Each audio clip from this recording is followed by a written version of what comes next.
name is Craig Sapp, and I am an AP Computer Science teacher. I've been teaching AP Computer Science for 4 years, and I've been teaching AP Statistics for maybe like 8 years, with 12 years total of teaching.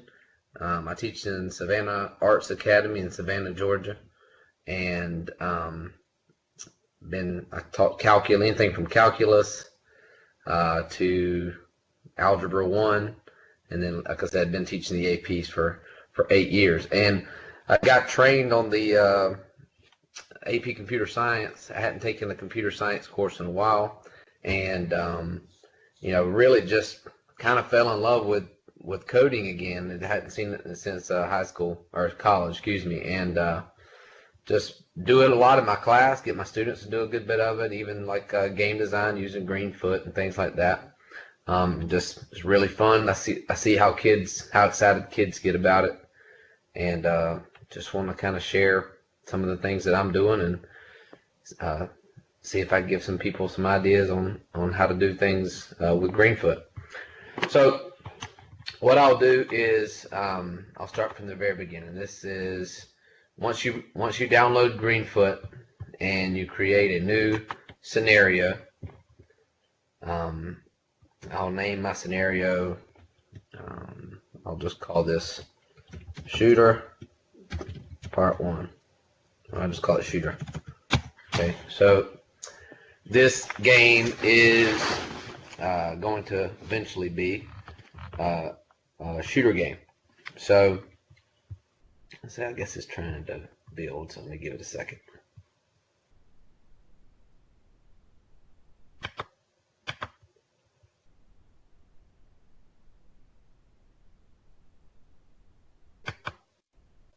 Oh, there it is. Okay. So this is what Greenfoot looks like when you start. And essentially, whenever the game starts, you have a world class, which we'll kind of explain what classes are and things like that, and a class called My World, and this actor class. This is how it starts. And what I would do first is what you should pretty much always do is set the image for your My World class. So I'm going to just start with the images that come standard in Greenfoot. As we progress, I will show you how to import files from the internet and use different images to pull from them. So I'll go to this list of background images and just put one of the, you can really choose any object. It'll just kind of, like wallpaper, it look like that, but backgrounds are made for that, so they look pretty good. So I'll use that as my background, and the first thing I'm going to just start off with is creating a bullet class.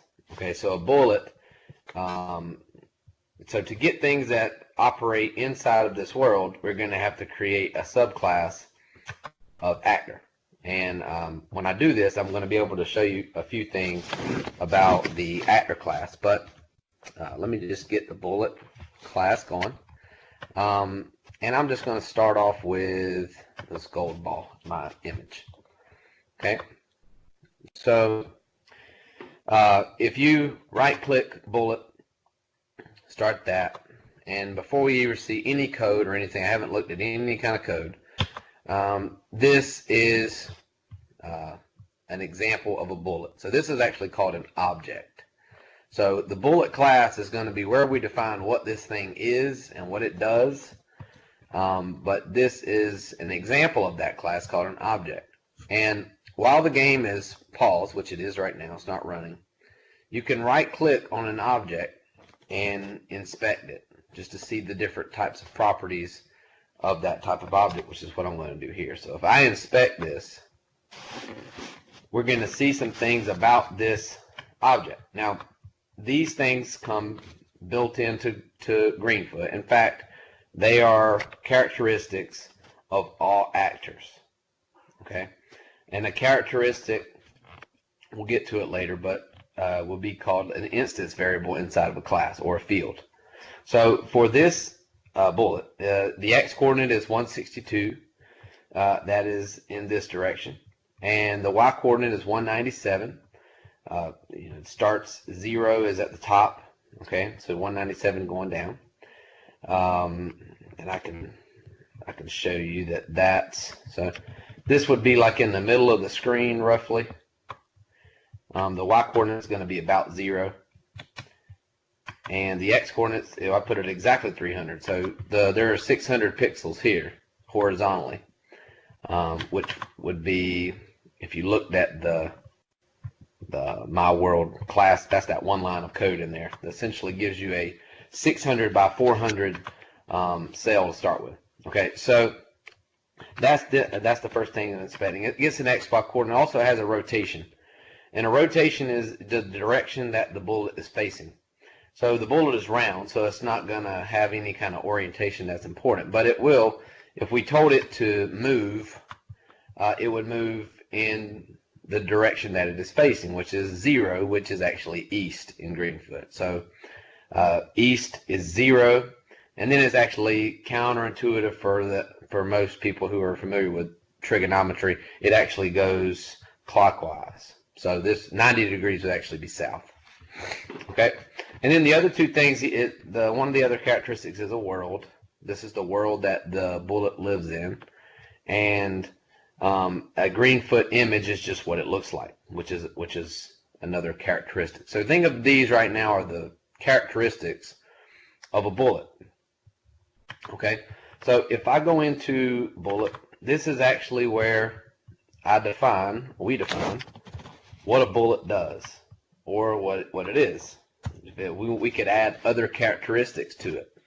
It would happen in this class. And again, I want to, before I do that, just reiterate, and put a few out here. The bullet class is this kind of definition right here of what a bullet is. And then these are actual objects of that class. And the example that you'll hear is, this is the cookie cutter kind of thing class. And then whenever we create an example, it's called instantiate, we are creating an object. So these are 3 objects. They all have different XY coordinates.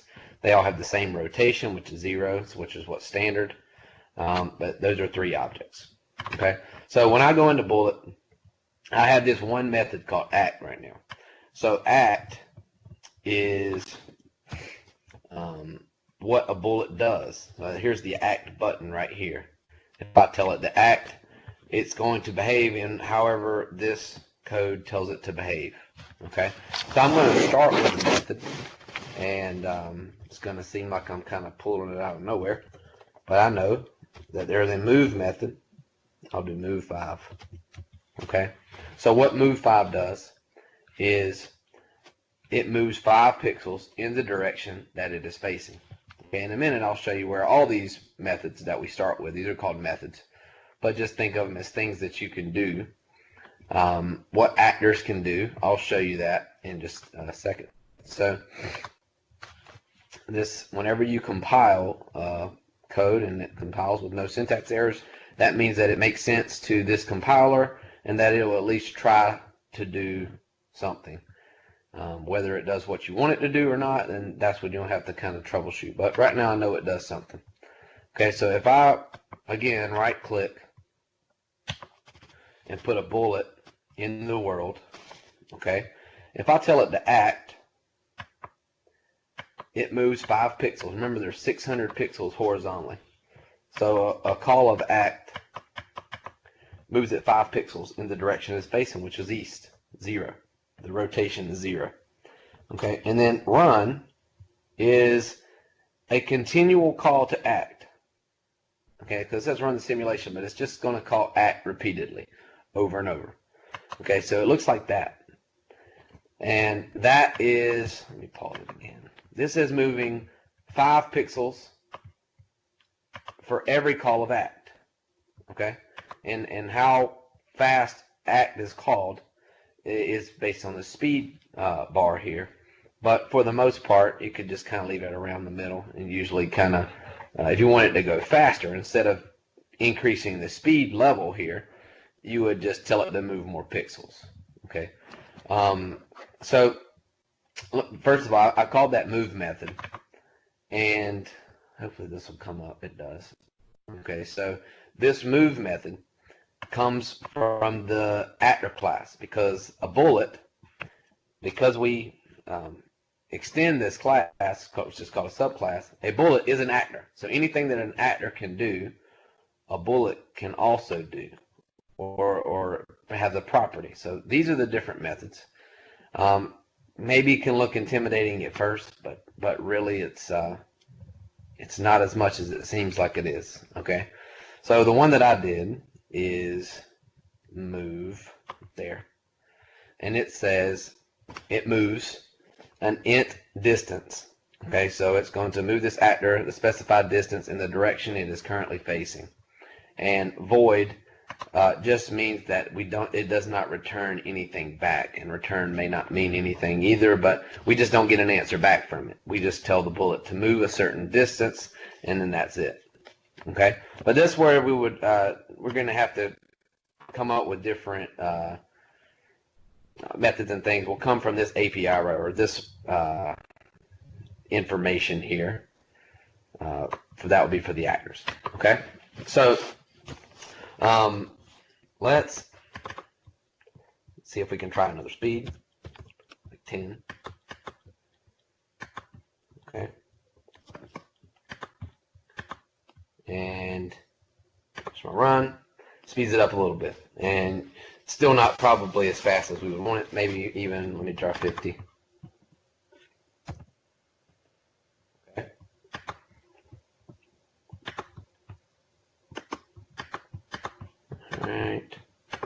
All right, there we go. So that's what a bullet does right now. So in the direction that it is facing, a bullet just moves that number of pixels every call of act. So the next thing I want to do is go back into bullet and create another characteristic. Okay, the other characteristic that I'm going to create is going to be a speed. So private int speed, and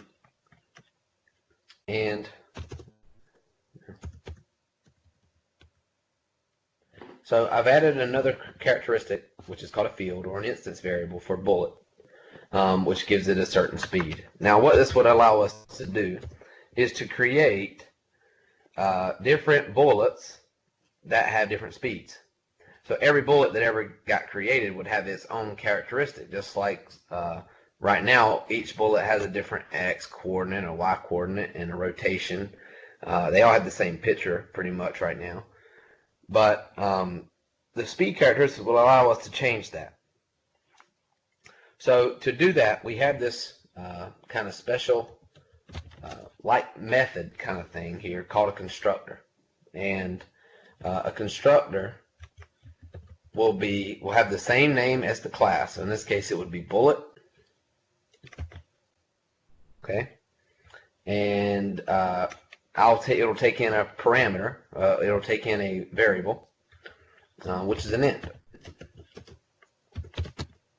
And the constructor idea will clear up very soon. It's the first time you've seen it. It's going to make a lot of things in our Greenfoot projects get a lot easier. So all we're doing is whenever we create a bullet, this gives us the idea to set the bullet speed. And so that's what I'm going to do here, is set speed equals to S. Okay, so whenever we create a bullet, we're going to have the option to figure out how fast it is. Now, right now, they still act by moving 50 pixels every second. But what we can actually do is tell the bullet to move speed number of pixels every time act is called. Okay, so I'll change that to be speed. So right now, when a bullet is created, you can't create a bullet, or I guess you still can create a bullet. You have to give it a speed. So whenever you create a bullet, you have to give it a speed. And then it'll act accordingly. So let me just show you what this does. I'm going to create 2 bullets. Now right now, we're still doing this right click, where we right click a class and pull the object into the world. Eventually, we're going to do something different than that. But notice now when I pull a bullet in, you can't just pull a bullet in. Now it's got to say, I needed more information. I need to know what the speed is. So the speed of this bullet, I'll do 1. I'll just do 10. This will be like a slower one. Okay. And then here's another bullet. And I'll give it 50. Okay. Because bullets are pretty much going to act the same way. But if I wanted to have one person to have one bullet that went a speed and another player to have another bullet that went another speed, I could just change that characteristic. Okay, and I could even change what they look like. They don't even have to have the same image between two objects. Okay, you can have a random image, or you can set it accordingly to some other kind of what type of player they are. But here's an example here of I'm running. This one moves 10 pixels a second. This one moves 50 pixels a second. And so that one's the fast one. That one's a little bit slower. Okay, so so that's getting going with creating our first class, which is bullet, and then creating a couple of objects, which when we reset, they go away. But whenever we create one in the world class, it'll stay there. Okay, so I'm going to do a few more things here. I'm going to go to back to bullet. And one thing, the bullets probably look too big, too large. So whenever a bullet is created, not only are we setting how fast it's going to go, we can also set how big it is, how big the image is. Okay, and the way we would set the size of the image would be a scale method. So let me go back, and before I do that, remember when we double click world or actor, this brings up the actor class. But there are other classes in Greenfoot that would be really helpful. Okay, and Greenfoot image is one thing. It's not nearly as many methods. Well, that's a pretty good bit, but this is how you work with the pictures in Greenfoot. They're called Greenfoot images. So I have this scale method, which I can give it 2 integers, and it will scale the image to that size. Okay, so and remember, that is the type. Whenever you right click on an object, this is this last field down here. It's called a Greenfoot image, okay, which is the picture. So what I'm going to do here is I'm going to get the image. Get the image is a method that would be found in the actor class. So an actor can always retrieve its image, just like it can retrieve its X coordinate or retrieve its Y coordinate or retrieve its rotation. It can retrieve its image, and then I'm going to scale it, and I'm going to scale it by passing 10 and 10. I'll probably have to kind of play around with that, see what it looks like, but that would scale the image down to a 10 pixel by 10 pixel bullet. I don't know what it is originally, but now we can see that's probably too small. I'll do 15 by 15 or 20 by 20.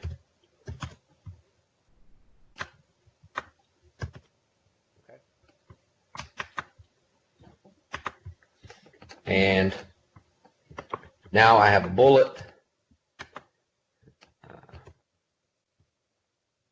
at a decent size for a bullet, which we can launch. Okay. The two last things I want to do in this one is, number one, add a player. Okay, add a player that would have a bullet. Okay, and the other thing I want to do is right now, every time we reset our game, our board goes back to the standard world. So what we can do, what we want to do, is go into this world class. It's my world. Okay. Just trying to delete the code there so it's just not so hard to look at. So go back into here, and what I'm going to do is create. Right now we don't have a player. I'll just go ahead and do it for bullet. Bullet B equals new bullet. So this is how you create any type of object. You have to use this new constructor or new keyword in Java, and the only way we can create a bullet is to give it a speed. We created that constructor back in the bullet class, and let's just say I want it to be 50. Okay, this will be B, and just I'll do 2.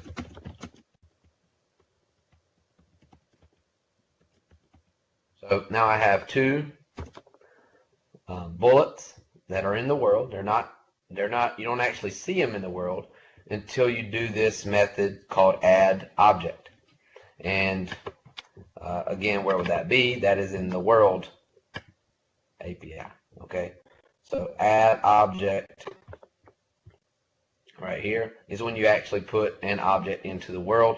You give it number 1, the object, and then the second 2 parameters would be where you want to add it.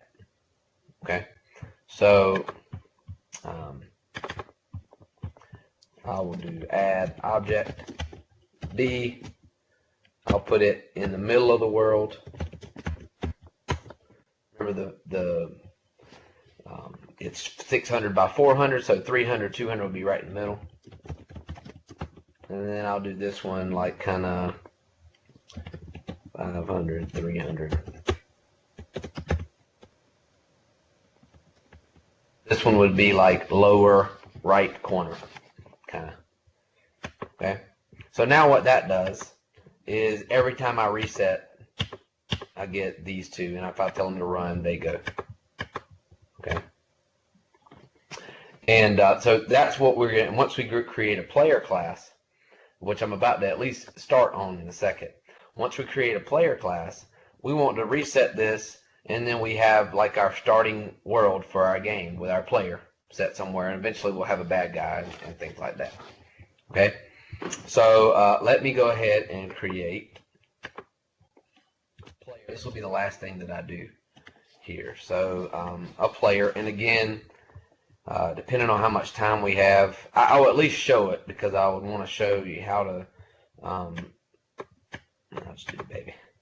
I will at least show how to import images. So if you wanted to have an image, you could create your own image, Photoshop or whatever, you could bring it over. Okay, so I have a player,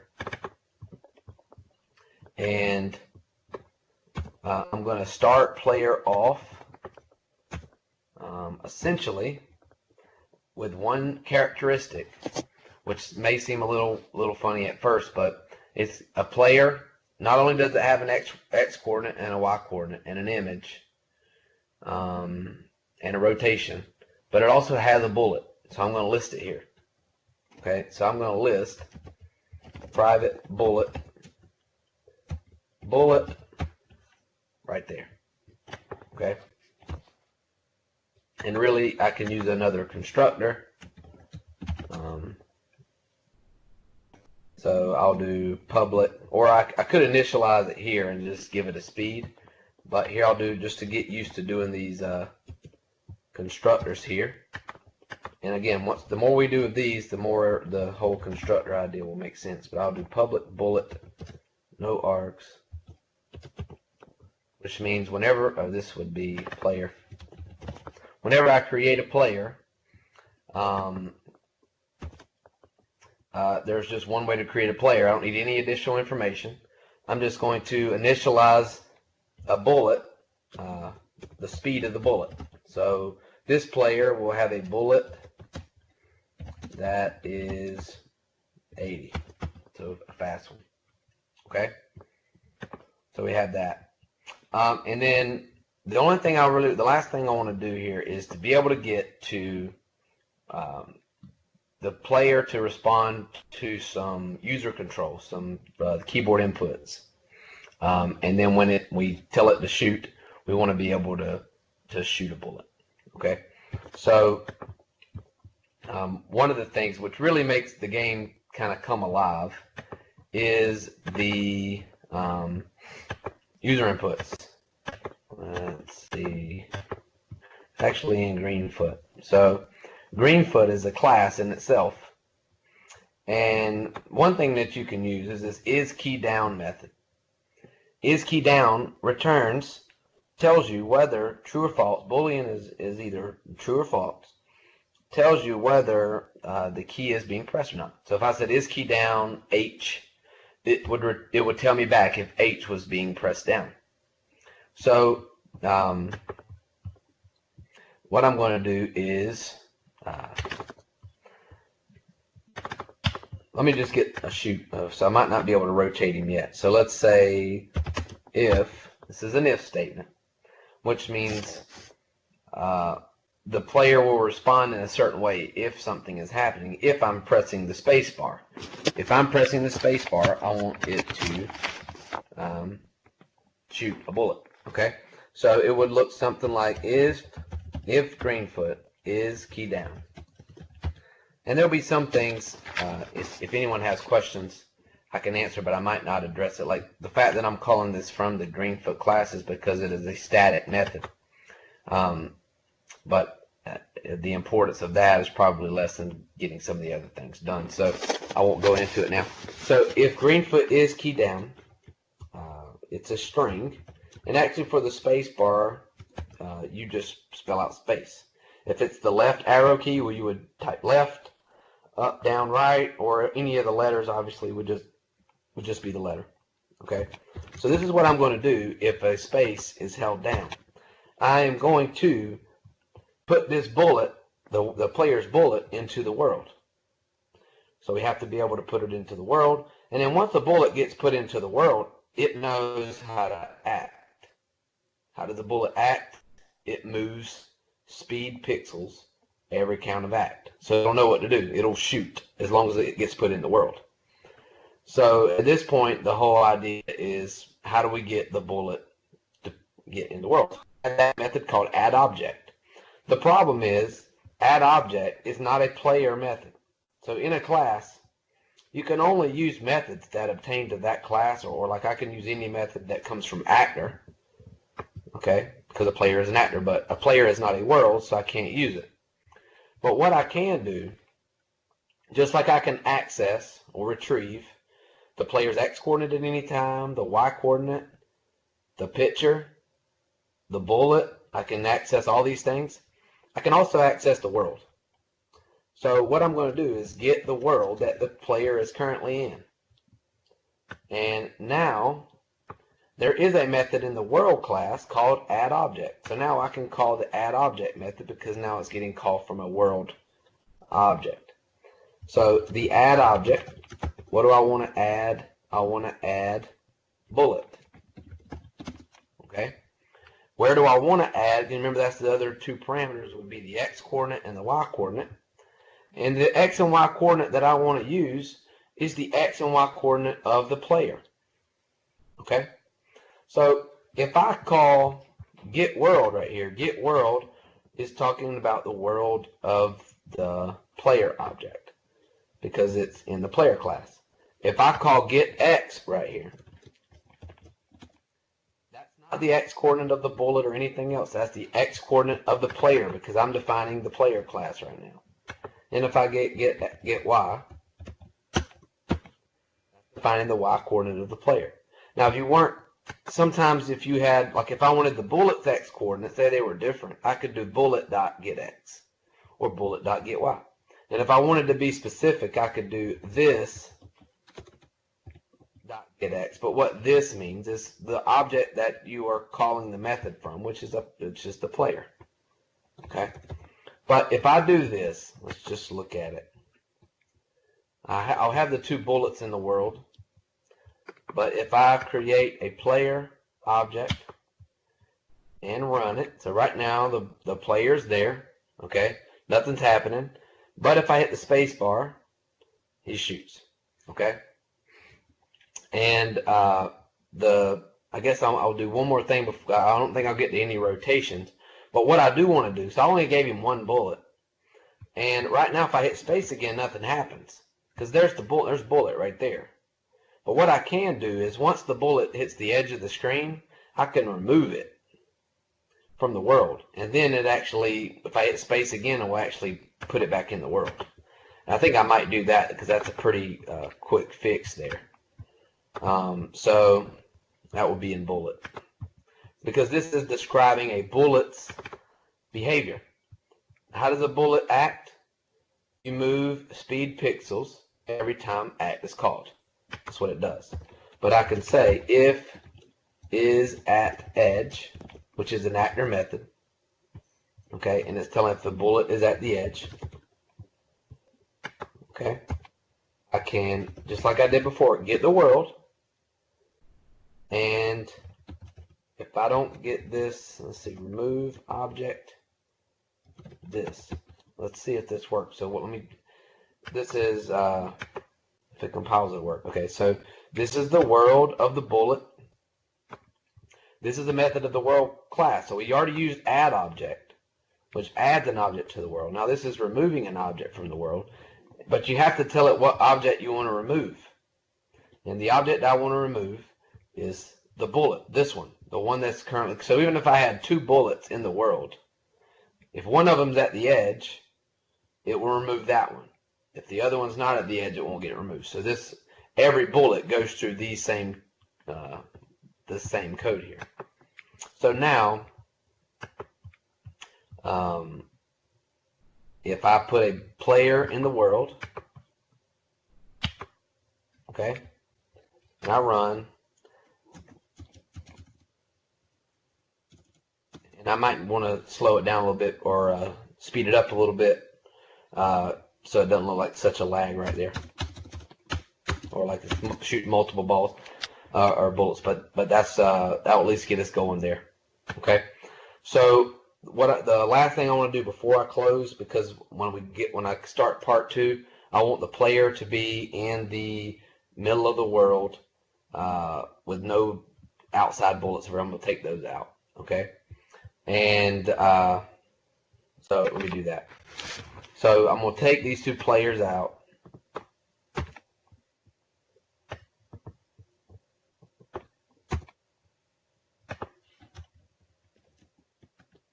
Or excuse me, bullets out. Add a player.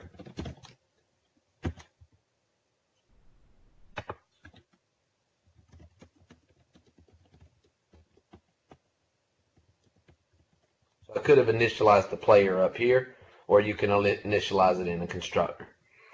Usually you would do it in a constructor if you had to get additional information from the parameters, but in this case I could have done it either way. Player, put it right in the middle of the screen. So now that every time we reset, that's what it looks like. And if I run it, I can shoot. Okay. The next really important thing would be to allow the player to rotate. So with the left, just like we did the space key, if we're hitting the space key, we're going to shoot these bullets. But if we're hitting left, right, down, and up, we're going to get it to rotate, especially left and right maybe. Get it to rotate. And what we're going to do is get, whenever we hit space and shoot that arrow, or shoot the bullet, we're going to be able to set the rotation of the bullet to be whatever the current rotation of the player is. So it'll actually shoot in different directions, and it won't always shoot straight east. Okay.